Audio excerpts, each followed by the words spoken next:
Para aquellos que quieren mejorar su vida devocional, para los que necesitan ayuda espiritual, para todos los que desean un contacto diario con Dios, presentamos Radio Amanecer en Estudio, un alimento espiritual para tu alma.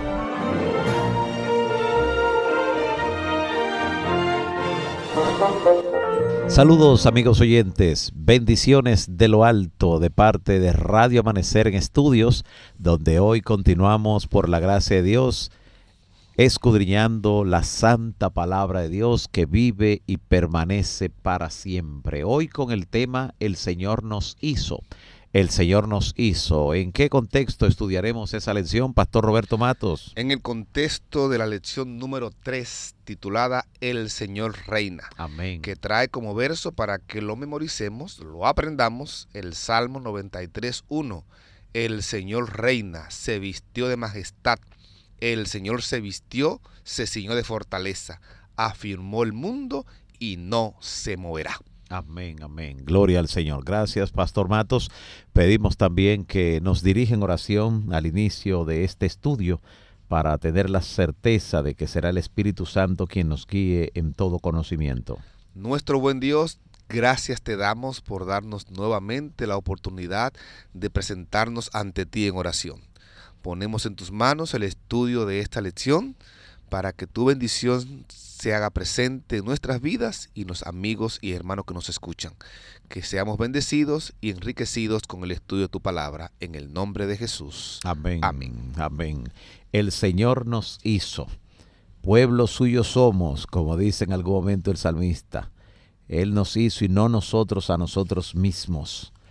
Cuando nosotros leemos algunos salmos, como el Salmo 8, el Salmo 100, vemos la forma en que describen a Dios y también a las personas en el contexto de su creador. Pero veamos qué revelan acerca del carácter de Dios estos salmos. Veamos en detalle. Primeramente el Salmo 8, Pastor Matos. Vamos a leer este salmo, el Salmo 8. Oh Jehová, Señor nuestro, cuán glorioso es tu nombre en toda la tierra. Has puesto tu gloria sobre los cielos. De la boca de los niños y de los que maman fundaste la fortaleza, a causa de tus enemigos, para hacer callar al enemigo y al vengativo. Cuando veo tus cielos, obra de tus dedos, la luna y las estrellas que tú formaste, digo, ¿qué es el hombre para que tengas de él memoria, y el hijo del hombre para que lo visites? Le has hecho un poco menor que los ángeles, y lo coronaste de gloria y de honra. Le hiciste señorear sobre las obras de tus manos. Todo lo pusiste debajo de sus pies. Ovejas, bueyes, todo ello, y asimismo las bestias del campo, las aves de los cielos y los peces del mar. Todo cuanto pasa por los senderos del mar. Oh Jehová, Señor nuestro, cuán grande es tu nombre en toda la tierra. Amén, amén. Qué descripción más gráfica del poder del Creador, Pastor Matos. Aquí el salmista nos está presentando en este Salmo 8 la grandeza soberana de nuestro Dios. Dios es un Dios que merece toda nuestra adoración y nuestra alabanza. Y este Salmo 8, nos invita a nosotros a reconocer la grandeza de nuestro Dios en todo su poder, porque solamente Dios merece nuestra adoración y nuestra alabanza. Si miramos este salmo, podemos darnos cuenta que él mismo comienza hablándonos de Dios. Dios es grande, y comienza hablando de lo más grande que existe, Dios. Exacto. Luego, el salmista nos habla de lo que es menos grande, nos habla de la creación, nos habla de la luna, de las estrellas que Dios formó. Está presentándonos la creación de Dios. Después de Dios, que es lo más grande, luego lo viene lo menos grande, que es su creación, y entonces luego habla de lo que está menos de la creación, menos grande, que es el hombre. Dice, ¿Qué es el hombre para que tengas de él memoria y el hijo del hombre para que lo visites? Está hablando del hombre como pequeño. De manera que este salmo podemos ver que comienza hablando de Dios, que es lo más grande, luego nos habla de la creación, lo menos grande, y luego del hombre como pequeño por debajo de la creación. Y el salmista continúa entonces hablándonos de lo mismo, es decir, Dios, creación, hombre, pero ahora de manera inversa. Y comienza hablándonos ahora del hombre, no como pequeño, no por debajo de la creación, porque dice, le coronaste de gloria y de honra. Le hiciste enseñorear sobre las obras de tus manos. En otras palabras, el salmista comienza a presentar y a hablar de Dios, lo más grande, la creación y el hombre como pequeño, pero ahora de manera inversa habla del hombre, pero no como pequeño, sino ahora habla del hombre más grande que la creación, habla de la creación y luego entonces termina con lo más grande que es Dios. Termina como inició, hablando de cuán glorioso es el nombre de Jehová sobre toda la tierra. Así termina también hablando, oh Jehová, Señor nuestro, cuán grande es tu nombre en toda la tierra. De manera que la estructura del Salmo es Dios es lo más grande, la creación, el hombre como pequeño, luego el hombre, la creación y termina con Dios. Lo único que varía aquí es que cuando habla en ese segundo orden, en esa segunda parte de la estructura del Salmo 8, no habla del hombre como pequeño por debajo de la creación, sino que coloca al hombre ahora por encima de la creación, claro está, y termina hablando de Dios, que es lo más grande, que es lo que está por encima de todo lo creado, quien merece nuestra adoración y nuestra alabanza. Amén, amén. No debemos adorar ninguna cosa que sea creada. Dios hizo al hombre y lo colocó por encima de la creación para que nosotros entendamos que solamente Dios merece toda nuestra alabanza y toda nuestra adoración. Amén, amén. Definitivamente, Pastor Matos. Sabe que esa traducción del Salmo 8, sabemos que la primera traducción que se hizo del Antiguo Testamento fue al griego, la Septuaginta. Sí. Y cuando los autores o el autor a quien le correspondió esa porción para traducirla, llegó al lugar donde decía, le hiciste un poco menor que Dios. Se lo encontró muy grande. Tremendo. Y llevado al colmo de la reverencia, dijo, no, un poco menor que los ángeles. Pero todavía algunas traducciones hoy en día, de paso, cabe resaltar el hecho de que el apóstol Pablo, cuando lo cita en el Nuevo Testamento, lo cita de la Septuaginta, de la versión griega, y por eso dice, le hiciste un poco menor que los ángeles. Pero en el original aparece así, le hiciste apenas inferior a un Dios. Y así aparece en la Biblia de Jerusalén, así aparece en la versión de la Biblia Nueva Traducción Viviente. Dice, sin embargo, los hiciste un poco menor que Dios y los coronaste de gloria y honor. Así dice la Nueva Traducción Viviente. Y la Biblia de Jerusalén, repito, apegándose estas traducciones bien allí al original hebreo, dice, apenas inferior a un Dios le hiciste, coronándole de gloria y de esplendor. Le hiciste, Señor, de las obras de tus manos. Todo fue puesto por ti bajo sus pies.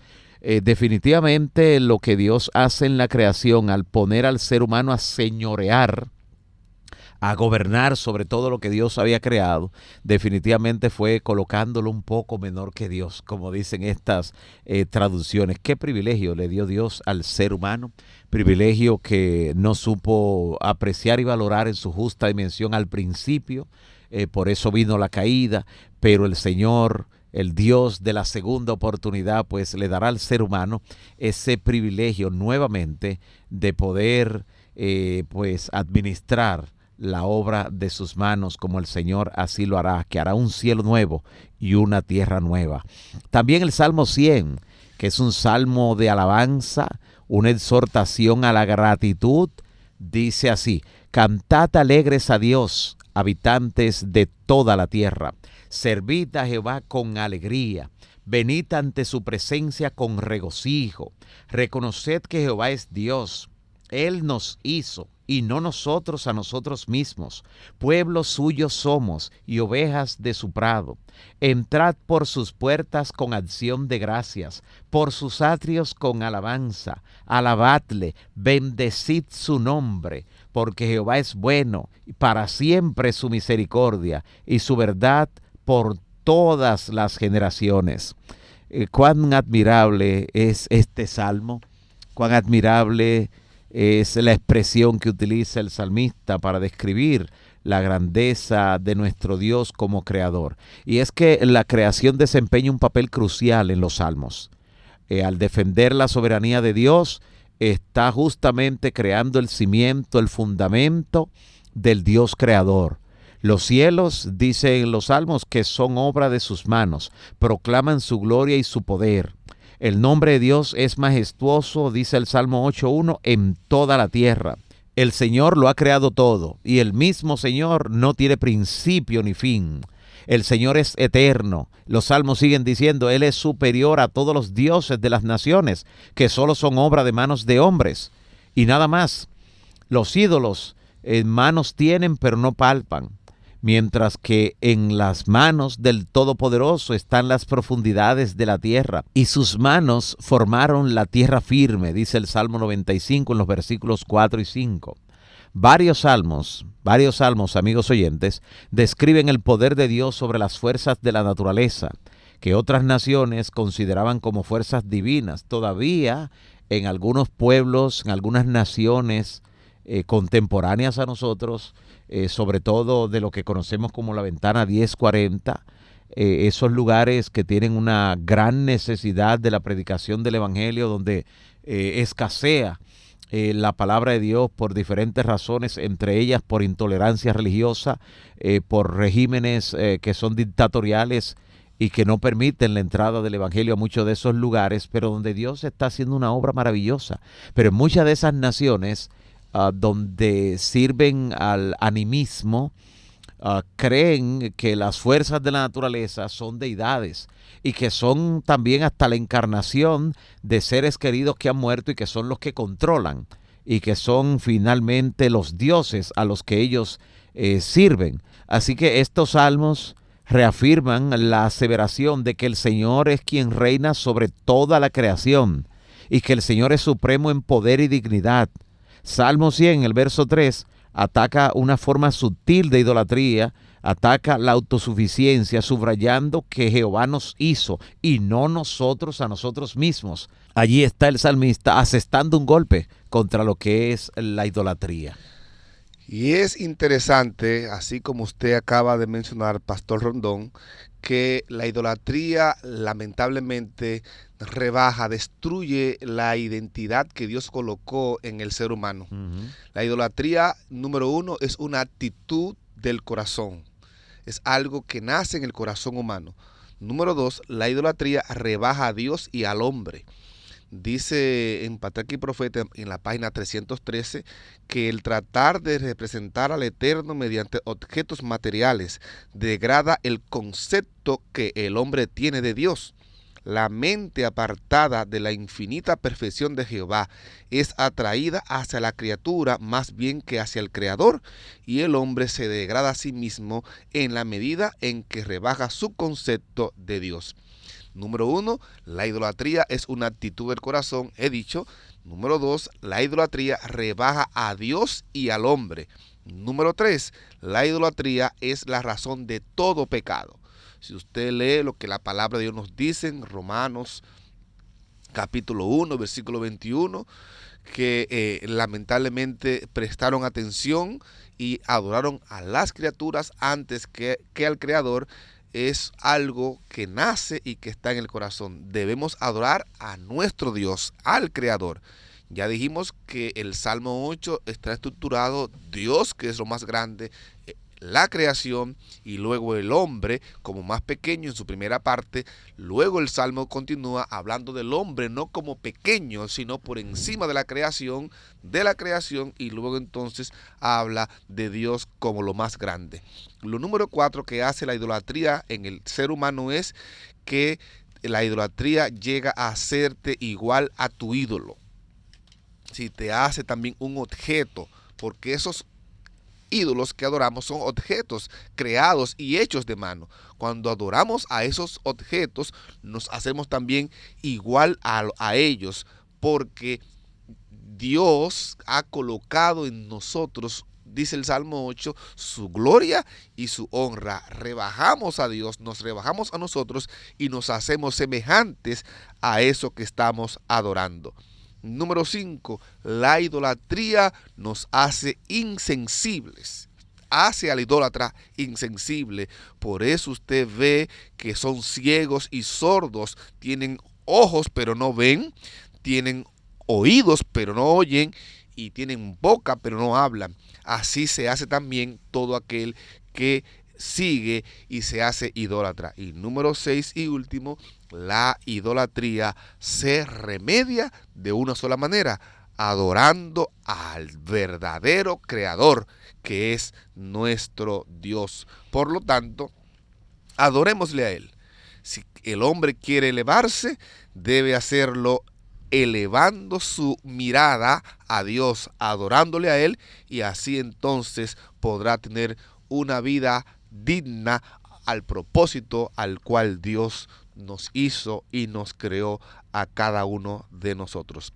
Los hombres eliminaron a Dios de sus mentes, dice Romanos, lo eliminaron de sus mentes y adoraron a la creación en vez de al Creador, cosas de su propia imaginación, creando cosas para ellos hacerlas, adorarlas, y eso realmente no tiene sentido cuando tenemos el claro entendimiento de que Dios nos creó y no nosotros a nosotros mismos. Amén, amén. Así es, pastor. Una excelente descripción de los efectos negativos que tiene sobre el carácter del ser humano, sobre el carácter del adorador, la idolatría, el adorar imágenes y todo eso. No es extraño para nosotros ver que los religiosos que hasta el día de hoy sirven a imágenes, adoran y veneran imágenes, la degradación que hay en ellos, la degeneración que ocurre en la mayor parte de ellos, hasta el día de hoy escandaliza a la sociedad. Y vemos cómo se destapan miles y miles, decenas de miles de casos, aquí, allá, acullá. Eso no es extraño. La idolatría tiene un efecto sobre el carácter del ser humano. Muchos tal vez no se han puesto a relacionar, pero usted puede verlo incluso en la antigüedad. Usted lo va a encontrar en los libros de los reyes, en las crónicas también de los reyes, va a encontrar descripciones de que cuando el pueblo se entregaba a la idolatría, casi siempre aparecían las prácticas sodomitas, aparecían prácticas aberrantes y muchas cosas más.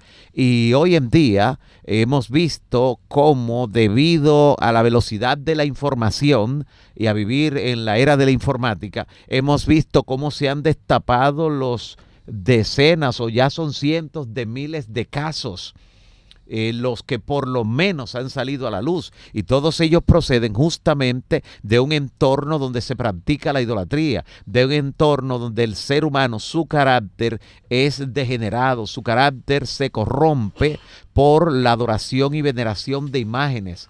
Ese efecto negativo lo tiene sobre el ser humano, y es un llamado para que aquellos que quieren estudiar este tema con más profundidad, así lo hagan y puedan ver que cuando el Señor dijo no tendrás dioses ajenos delante de mí, tenía razón y la sigue teniendo. Cuando dijo no te harás imagen para adorarla, tenía razón y la sigue teniendo. Y cada uno de esos mandamientos buscan preservar a los adoradores, devolver la imagen perdida del Creador en el individuo. Interesante, porque es que la creación también da testimonio del amor de Dios. Todo lo que existe debe su existencia al Creador Supremo, a Jehová de los ejércitos, quien también sustenta la vida. Notemos, amigos oyentes, que Dios no solamente otorgó la existencia a la humanidad, sino que también lo hizo con el antiguo Israel. Y por eso el salmista en respuesta dice, pueblo suyo somos, ovejas de su prado. La noción de que son pueblo suyo y ovejas de su prado revela el deseo de Dios de mantener una estrecha relación con su pueblo. Únicamente el Creador tiene el poder de bendecir y hacer crecer a su pueblo, abrir puertas, romper cadenas, hacer avanzar la obra en una forma que deje boquiabierto a los enemigos. Y por lo tanto, Dios es el único digno de adoración y confianza. Numerosos son los salmos que llaman a todo lo que respira, a toda la tierra, al mar, a todo lo que hay en ellos, a gritar de alegría ante el Señor. La gloria de Dios se ve en la creación, incluso en la creación terrenal caída.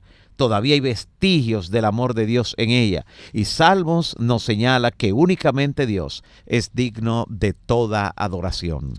En Romanos, que ya habíamos citado, capítulo 1, versículos 21 al 32, encontramos allí que el apóstol Pablo presenta una lista de pecados y vicios y aberraciones de los hombres separados de Dios. Y el contexto de esta lista que presenta allí en la carta a los romanos se revela desde el cielo contra toda impiedad e injusticia de los hombres, dice el verso 18. Esta lista de conductas desviadas de la norma divina, que es la más detallada que da el Nuevo Testamento, incluye idolatría, perversiones sexuales, injusticia, maldad, avaricia y perversidad, envidia, homicidios, contiendas, engaños, mala intención. En ella los hombres son presentados como contenciosos, calumniadores, aborrecedores de Dios, insolentes, soberbios, jactanciosos, inventores de males, desobedientes a sus padres, insensatos, desleales, crueles y sin misericordia. La relación que hay entre la ira de Dios y el pecado de los hombres ha levantado a través de la historia interrogantes. ¿Qué derecho tiene Dios sobre la conducta humana? ¿Conocen los hombres la voluntad de Dios? Y el apóstol Pablo responde de antemano a esas interrogantes apelando a una teología de la creación, porque cuando entendemos que Dios es el creador y Señor de toda la tierra, nuestro concepto de lo que tenemos que adorar cambia y se va directamente al originador, al creador de todas las cosas, que es Dios. Y es por eso que en Romanos capítulo 1 esa lista de pecados se hace clara en lo que debemos hacer nosotros para poder mantenernos dentro de lo que realmente Dios anhela de cada hijo que ha sido creado a su imagen y semejanza. La creación revela la voluntad general de Dios para sus criaturas. El reconocimiento de Dios como creador es no solamente el fundamento de una teología del juicio, sino la razón de su derecho a demandar una conducta adecuada de sus criaturas. La creación muestra el estándar divino para la conducta y el proceder del ser humano, y es por eso que nosotros hoy tenemos que reconocer que el Señor nos hizo, que Él reina y a Él debemos darle nuestra más sincera adoración. Amén, amén. Poder depositar su confianza en el Todopoderoso, en un Dios creador, aquel para quien los misterios del pasado y el futuro están abiertos, para quien gobierna en los cielos, para el que ve más allá de la calamidad, más allá de las tinieblas, más allá de la ruina. Es definitivamente un privilegio. Pueblo suyo somos y ovejas de su prado. Aunque al Señor en su trono lo rodeen nubes y tinieblas, dice el salmista, sin embargo justicia y juicio constituyen el fundamento de su trono. El Todopoderoso está de nuestro lado. Nuestra victoria está asegurada en Cristo. Aunque son insondables sus caminos, está al alcance de todo verdadero adorador, de toda persona que decide rendirse ante el poder de su fuerza. Por eso el apóstol Pablo, con una comprensión amplia del Dios que reina, el Dios creador, pero al mismo tiempo del Dios que se acerca a sus criaturas, dispuesto a asistirle aún en el mínimo detalle, el apóstol Pablo declara: oh profundidad de las riquezas y la sabiduría y de la ciencia de Dios, cuán incomprensibles son tus juicios e inescrutables tus caminos. Y con esto el apóstol Pablo estaba tratando de dar una expresión de admiración ante el poder del Dios que reina y al mismo tiempo lo cercano que tenemos a ese Dios que nos salva. Y podemos efectivamente comprender su trato con nosotros y los motivos también que le impulsan. Es un motivo de amor y podemos llegar hasta el punto de discernir ese amor ilimitado y la misericordia que se unen al poder infinito. Podemos comprender sus propósitos mientras avanzamos en el estudio de los Salmos, en la medida en que nos resulta benéfico conocerlos. Y debemos también nosotros llegar al nivel de admiración que llegó el apóstol Pablo y que llegaron los salmistas, y convertirnos nosotros también en vivos adoradores de aquel que vive y reina por los siglos de los siglos. Amén. Solo terminar diciendo, pastor, que el fundamento del reino de Dios es la creación. Este fundamento debe ser la razón de nuestra adoración a Él y solamente a Él. La creación es también la razón del sábado. Nos dice la palabra claramente en Génesis capítulo 2, versículo 1 al 3. Fueron pues acabados los cielos y la tierra y todo el ornamento, y Dios santificó, bendijo y apartó el séptimo día. Éxodo 28 también nos llama a reconocer a Dios como creador y a guardar el séptimo día como un recordativo de ese poder creador que Dios tiene sobre nosotros. Con ese trasfondo entendemos mejor entonces por qué el mensaje de Apocalipsis 14:7 afirma: adoren al que hizo el cielo y la tierra, el mar y las fuentes de las aguas. La predicación de este mensaje es más relevante que nunca en estos tiempos en los cuales nos ha tocado vivir, en el que el enemigo ha creado un paradigma etiológico de la vida relativamente nuevo. En ese concepto podemos ver el sentido y el concepto de la evolución. No somos fruto del azar, somos fruto de una mente creadora que ha firmado con su poder los cielos y la tierra y nos ha creado a su imagen y semejanza para que le adoremos solamente a Él y testifiquemos a un mundo que a Él debemos nuestra única y verdadera adoración. Amén. Definitivamente el Señor nos hizo. Él nos hizo y no nosotros a nosotros mismos. El Señor nos hizo ha sido el tema de la lección de este domingo 14 de enero. En el contexto de la lección número 3, el Señor reina. El texto a memorizar: el Señor reina, se vistió de majestad. El Señor se vistió, se ciñó de fortaleza. Afirmó el mundo y no se moverá. Salmo 93:1. Despídanos en oración, Pastor Roberto Matos. Nuestro Dios recibe nuestra adoración. Amén. Con sinceridad de corazón te adoramos. Amén. Te agradecemos. Y te rogamos, oh Dios, que nos permita siempre que nuestros pensamientos, intenciones e inclinaciones estén siempre direccionadas hacia ti. Amén. Que a ti te demos siempre el primer lugar y lo mejor de nuestra existencia. Y que en este día cada oyente, cada amigo reciba esa bendición y que nuestra vida siempre sea un canal de bendición para un mundo que perece. Amén. En el nombre de Jesús. Amén. Amén. Para aquellos que quieren mejorar su vida devocional, para los que necesitan ayuda espiritual, para todos los que desean un contacto diario con Dios, hemos presentado Radio Amanecer en Estudio, un alimento espiritual para tu alma.